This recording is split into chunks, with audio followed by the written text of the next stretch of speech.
Assalamualaikum warahmatullahi wabarakatuh. Perkenalkan, saya Monika Nanda Aprilia, NIM G231200052, program studi S1 Teknik Matematika dari Fakultas Teknologi Informasi dan Komunikasi. Di sini saya akan berbagi ilmu atau berbagi wawasan kepada Anda semua mengenai topik yang akan saya bawakan, yaitu larangan pernikahan beda agama dan nikah mut'ah. Ini dilakukan untuk memenuhi tugas agama yang diampu oleh Bapak Ulami. Pertama, ada definisi dari pernikahan, yang menurut bahasa artinya membentuk keluarga dengan lawan jenis, melakukan hubungan kelamin atau bersetubuh. Pernikahan juga menurut bahasa artinya mengumpulkan dan digunakan untuk bersetubuh atau wati. Juga menurut syariat Islam, nikah adalah akad antara laki-laki dan perempuan yang karenanya hubungan badan menjadi halal. Bagaimana disebutkan dalam pasal 2 Undang-Undang Perkawinan yang menyatakan bahwa ayat 1, perkawinan adalah sah apabila dilakukan menurut hukum masing-masing agama dan kepercayaan itu. Ayat 2, tiap-tiap perkawinan dicatat menurut peraturan perundang-undangan yang berlaku. Jadi sah atau tidaknya perkawinan ditentukan oleh hukum agama calon mempelai. Jika kedua calon mempelai berbeda agama, maka keabsahan pernikahannya itu ditentukan menurut agamanya masing-masing. Kedua adalah hukum menikah beda agama. Menurut hukum Islam, seorang muslim baik laki-laki atau perempuan, jika menikah dengan orang yang berbeda agamanya adalah tidak sah atau haram hukumnya, sebagaimana telah diputuskan dalam Muktamar NU tahun 1962 dan Muktamar Tarekah Mutabarah tahun 1968. Majelis Ulama Indonesia atau MUI dalam Musyawarah Nasional II pada tahun 1980 juga telah menetapkan fatwa tentang pernikahan beda agama ini. Ketiga, ada jenis-jenis nikah beda agama. Ada dua jenis, yaitu satu, perempuan beragama Islam menikah dengan laki-laki non-Islam. Kedua, laki-laki beragama Islam menikah dengan perempuan non-Islam. Berikut adalah penjelasannya.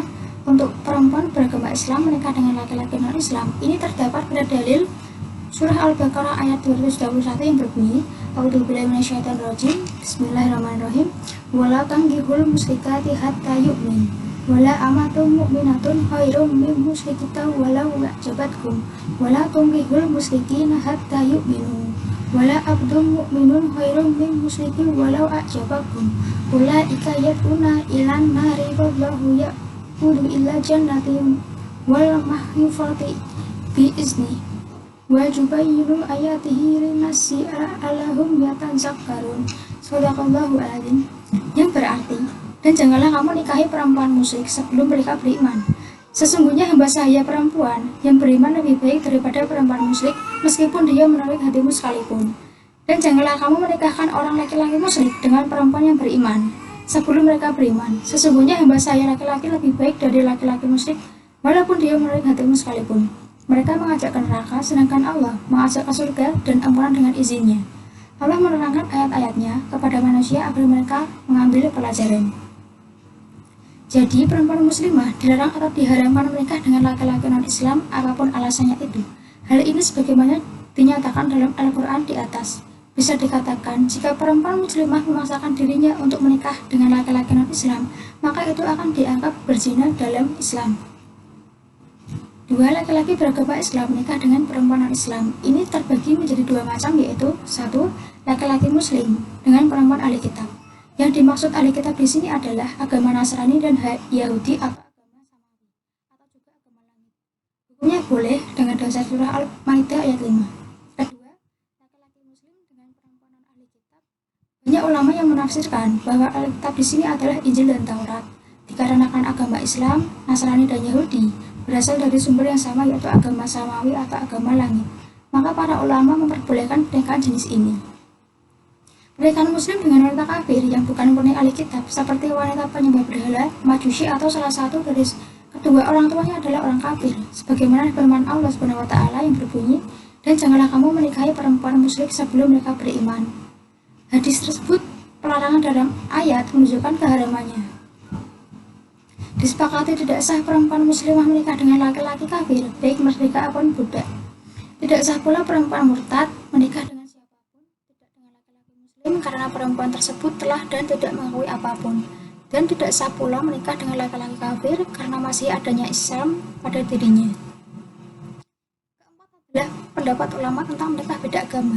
MUI atau Majelis Ulama Indonesia dalam Musyawarah Nasional II pada 1980 telah menetapkan fatwa tentang pernikahan beda agama ini.